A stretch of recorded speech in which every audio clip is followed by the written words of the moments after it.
The rain hadn't stopped all morning. It drummed against the fogged-up windows of the Silver Spoon diner, turning the gray street outside into a blur of headlights and reflections. Inside, the smell of coffee and fried eggs mixed with the low hum of an old jukebox that never quite played in tune. Emma Lane moved fast between tables, her sneakers squeaking on the wet floor. Her ponytail was messy, her apron stained, but her smile, thin and practiced, never broke. The lunch rush meant tips, and tips meant she could pay rent this week. At 1:57 p.m., the diner's bell chimed again. The noise inside dipped, just a little, the way it always does when someone important walks into a place that doesn't belong to them. A tall man stepped in from the rain. Gray suit, polished shoes, hair swept back with effortless control. He shook the water off his coat like it was beneath him. Every booth was full, but people seemed to shrink away as he scanned the room. Emma grabbed a menu and approached. "Welcome to the Silver Spoon. Table for one." He didn't look at her. "Yes. Somewhere quiet."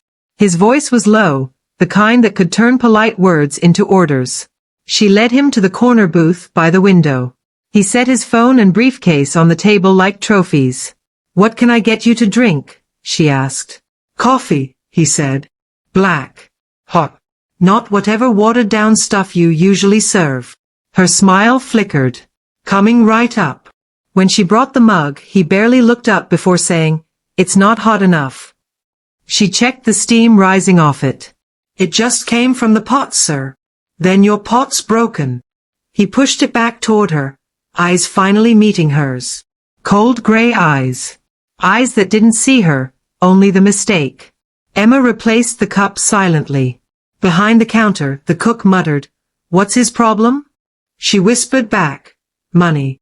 The man answered his ringing phone, voice shifting into charm. "Yes, this is Richard Lane. Tell them I'll approve the deal once the papers arrive." Emma froze. Richard Lane. Her hand went numb around the coffee pot. She turned slowly, staring at him, his posture, his jawline, the faint scar above his left eyebrow. Her heart kicked hard against her ribs. That name. That face. Her mother's faded photo album flashed in her mind, a younger version of this same man, smiling beside a county fair Ferris wheel, holding a toddler in his arms. Her breath caught. She whispered to herself, "It can't be." He glanced up at her, impatient.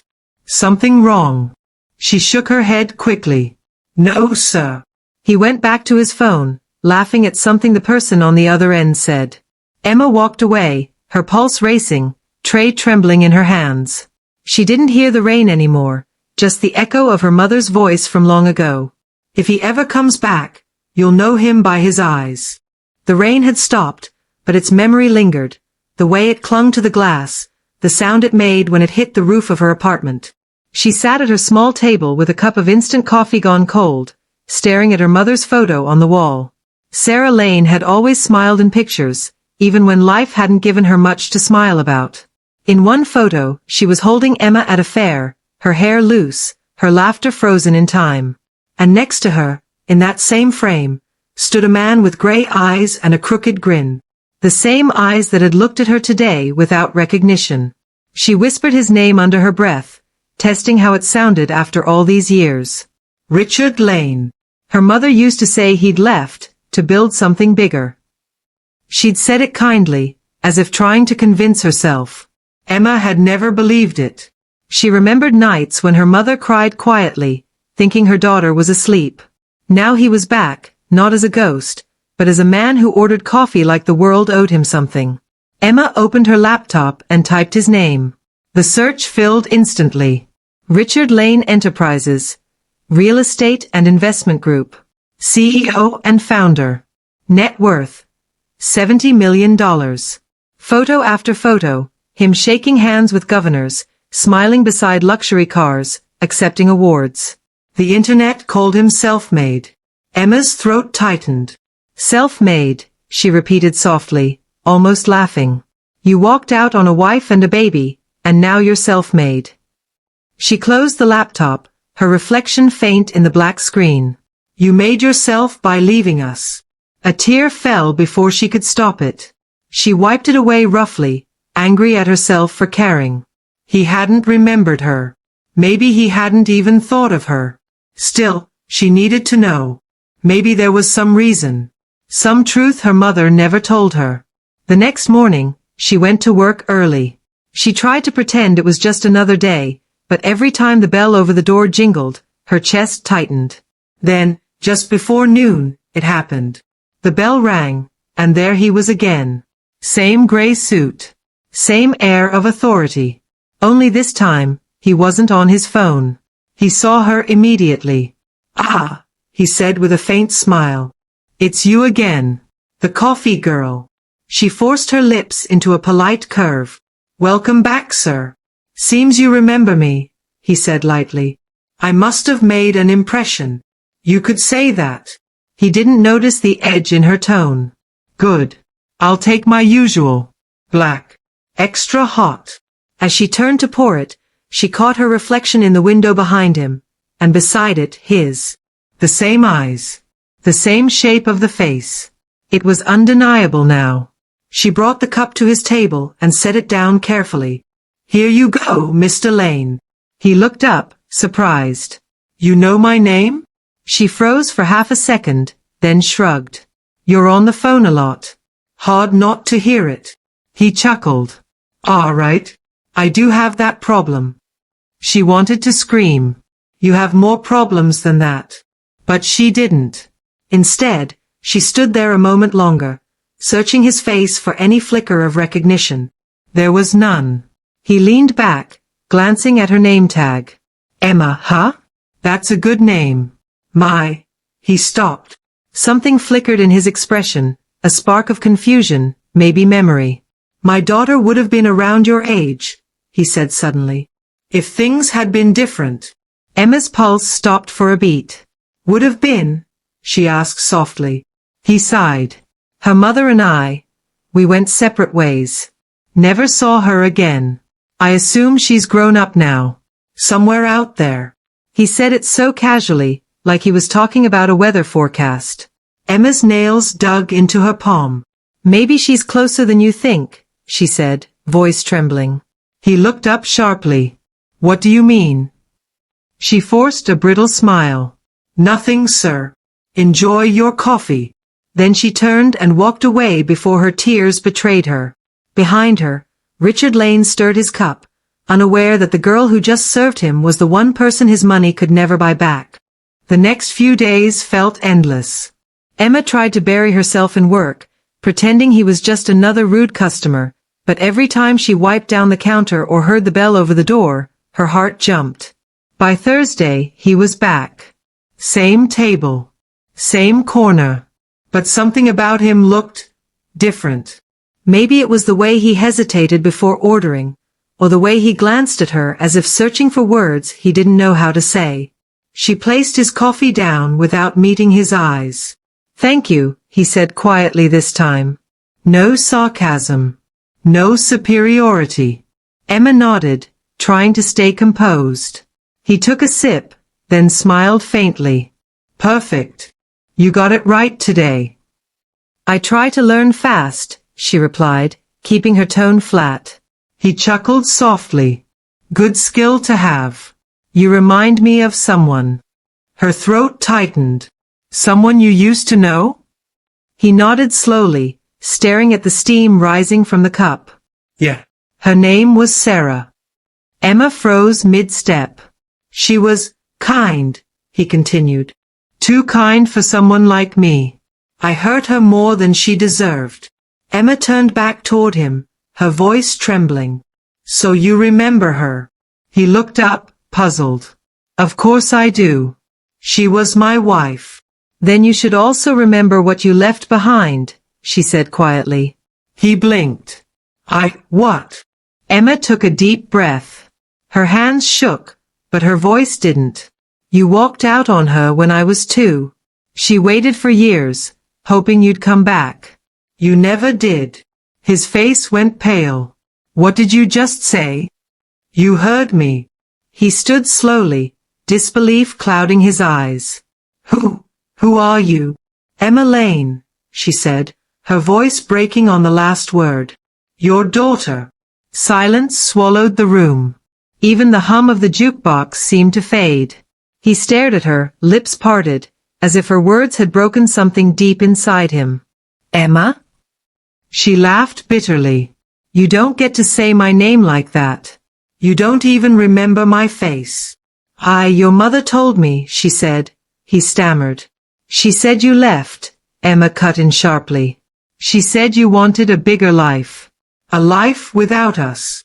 He shook his head violently. That's not how it happened. I didn't leave because I wanted to. I left because I couldn't give you the life you deserved. I was broke. I made mistakes. By the time I came back, she'd moved. Emma's jaw trembled. You could have tried harder. I did, he said softly. I looked for you. Years later, I even went back to that old street. The house was gone. Her voice rose, anger spilling out after decades of silence. You built skyscrapers, Dad. You found every building in this city, but you couldn't find your own family. He flinched at the word Dad. It hit him like a punch. Emma, please, he whispered. If I'd known. You didn't want to know, she snapped. You left us when Mom was sick. She worked 2 jobs while you built your empire. She died thinking she wasn't enough for you. Richard's voice broke. She was everything. The words hung heavy between them. For a long moment, neither spoke. Her chest heaved with years of resentment. His eyes glistened with regret he could no longer hide. Finally, she turned away. Finish your coffee. It's on the house. Emma, please don't go. But she didn't stop. She walked straight to the kitchen, pushed through the back door, and let the night air hit her face. Her hands covered her mouth as silent tears spilled down her cheeks. Inside, Richard sat frozen at the booth, the untouched coffee growing cold. His reflection stared back from the window, the reflection of a man who'd gained the world, but lost the one thing that ever truly mattered. He whispered her name again, this time not as a businessman, but as a father finally realizing what he'd done. Richard Lane didn't show up at the diner the next day, or the one after that. For the first time in years, Emma noticed how quiet the mornings felt without him there. No polished shoes clicking on the tile, no voice sharp enough to slice through conversation. But the silence didn't bring peace, it brought confusion. She'd waited her whole life to tell him what he'd done, to hurt him with truth the way his absence had hurt her. But now that it was out, she didn't feel victorious, she just felt hollow. On the 3rd evening, as the sun bled orange through the diner's blinds, a black car stopped outside. She recognized it instantly.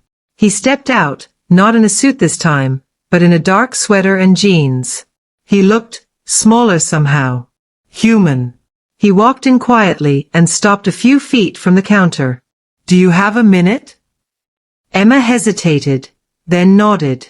They sat in the corner booth, his usual seat, but this time, there was no barrier of arrogance between them. Just a table, and the years they couldn't get back. I wasn't sure you'd ever want to see me again, he said. I wasn't sure either. He exhaled slowly, fingers tracing the rim of the coffee cup she'd placed before him. You were right. I failed your mother. I failed you. Emma's voice was steady, but her eyes betrayed her. Why now? Why come back at all? Because I saw you, he said simply. And for the first time in decades, I didn't see my success. I saw what I lost. He reached into his jacket and pulled out an old, folded photograph. The edges were worn, the colors faded.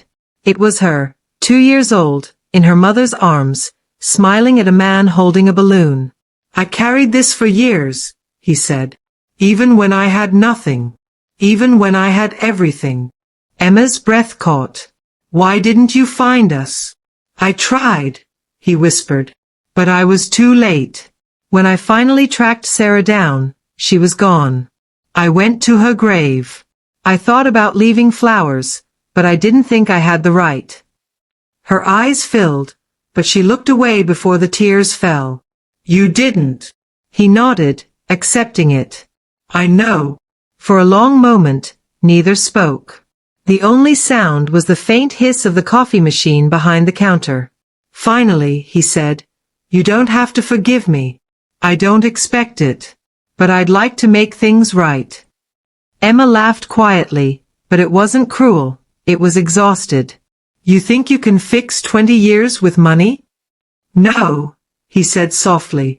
"With honesty." He slid an envelope across the table. Inside was a check, but it wasn't made out to her. It was addressed to the Silver Spoon Diner. "What is this?" she asked. "I bought the place," he said. "The owner was looking to sell. I thought maybe you'd like to run it." She blinked in disbelief. "You what?" "It's yours now," he said. "Free and clear. Do whatever you want with it. Rename it, rebuild it, sell it. Just make it yours." Her lips parted, but no words came out. "You don't owe me anything," he continued. "Consider it the start of what I should have given you a long time ago, a chance to stand on your own without struggling every day." She looked at him, anger and gratitude warring in her eyes. "You think buying my workplace makes you a father again?" He shook his head. "No. It just makes me a man trying to undo something unforgivable." The words sank deep. Finally, she pushed the envelope back toward him. "Keep your money. You can't buy peace." He didn't move it back. "Then call it a gift. Not from a father. From someone who finally sees you." Her throat tightened. He stood, leaving the envelope where it was. "You don't have to take it now. Just think about it." He turned to leave, but paused at the door. "Emma, I don't expect you to believe me, but I never stopped loving you. I just didn't know how to be the kind of man you deserved." She didn't answer. He walked out quietly, the bell above the door ringing one last time. Emma stared at the envelope for a long while, then slowly reached for it. Her hands trembled as she opened it again, not for the check this time, but for the letter tucked inside. It was written in his handwriting. "For the years I wasn't there. For every birthday I missed.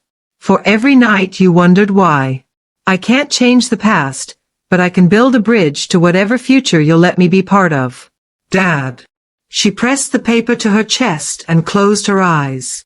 For the first time since he walked into her diner, Emma didn't feel like a waitress serving strangers. She felt like a daughter, standing at the edge of something she'd thought was gone forever, hope. 2 weeks passed. The envelope stayed in Emma's drawer, untouched. Every morning she'd open it, read the letter again, and close it, like a wound she wasn't ready to heal yet. Life at the diner carried on. Customers came and went. The smell of coffee lingered, the jukebox played its familiar songs, but something inside her had shifted. The bitterness that once fueled her now felt heavy, like an engine running out of oil. One Friday evening, just before closing, a man in a gray suit walked in. For a second, she thought it was him again, but it wasn't. This man was younger, maybe in his 30s, holding a briefcase and a tired smile. "Hi," he said, "I'm from Lane Enterprises. Mr. Lane asked me to deliver this." He handed her a small velvet box and an envelope. "He said to tell you, only open this when you're ready." Before she could respond, the man nodded and left. Emma stared at the box, her hands trembling. Finally, she opened the envelope first. Inside was a short note. "If you're reading this, I'm proud of you, whether you ever forgive me or not. You are always stronger than me. I built buildings, but you built a life. Inside the box is the only thing I ever kept when I had nothing. It's yours now." Her heart pounded as she opened the velvet case. Inside was a gold locket. Old, slightly tarnished, but beautiful. She recognized it immediately, her mother's locket. When she was little, she used to play with it as her mom cooked. She remembered the way Sarah always wore it close, saying softly, "When you're grown, this will be yours." Emma opened the locket. Inside, 2 photos, one of her mother, one of herself as a baby. And behind the tiny glass, something she hadn't seen before, a folded note in her mother's handwriting. She carefully pulled it out. It was fragile, The ink faded. If he ever finds you, let your heart decide what to do. Not your anger. Because the truth is, Emma, you were born from love, even if life made it hard to see. The tears came slowly this time. Not violent, not bitter, soft, like rain after a long drought. That night, she closed the diner early. The city lights shimmered outside as she stood by the window, holding the locket close. For the first time, she whispered, "I forgive you." The next morning, she made her decision. She went to Lane Enterprises. The building was tall, wrapped in glass and steel, a monument to everything her father had built. The receptionist looked startled when Emma said her name. "Mr. Lane isn't available right now," she said quietly. "Then I'll wait," Emma replied. After 20 minutes, the door to the executive office opened. Richard Lane appeared, but this time, he was using a cane. His face looked paler, thinner. "Emma," he said softly, disbelief and relief blending in his voice. "You came." She nodded. "You left me something." "I wasn't sure if you'd open it," he admitted. "I did," she said. "And I read Mom's note."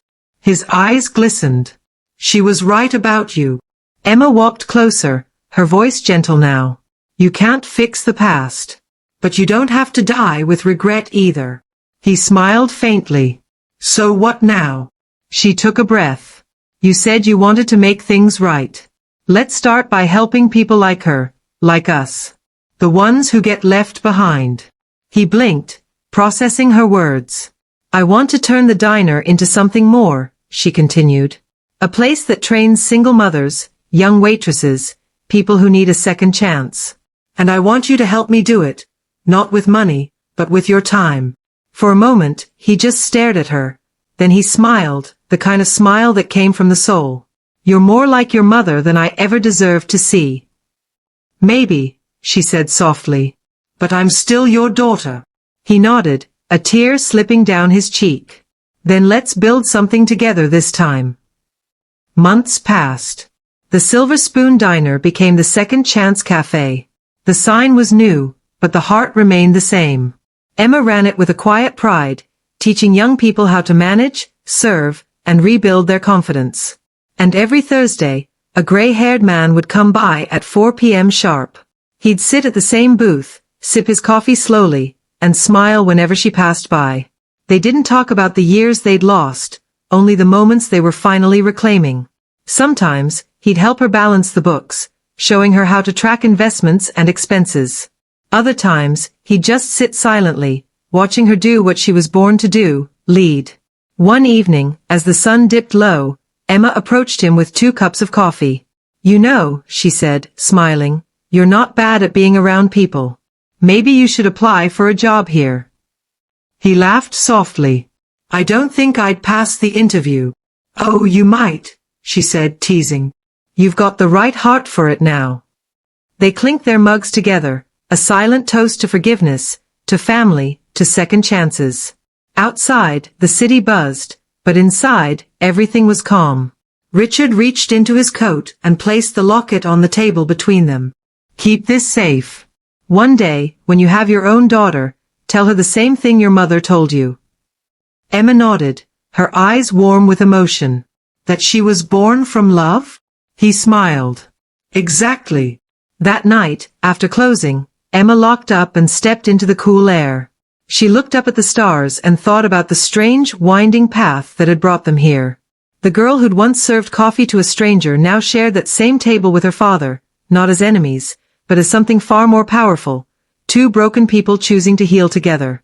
And as the neon lights of the Second Chance Cafe flickered to life behind her, Emma whispered to the night, "Mom, I think we fixed it."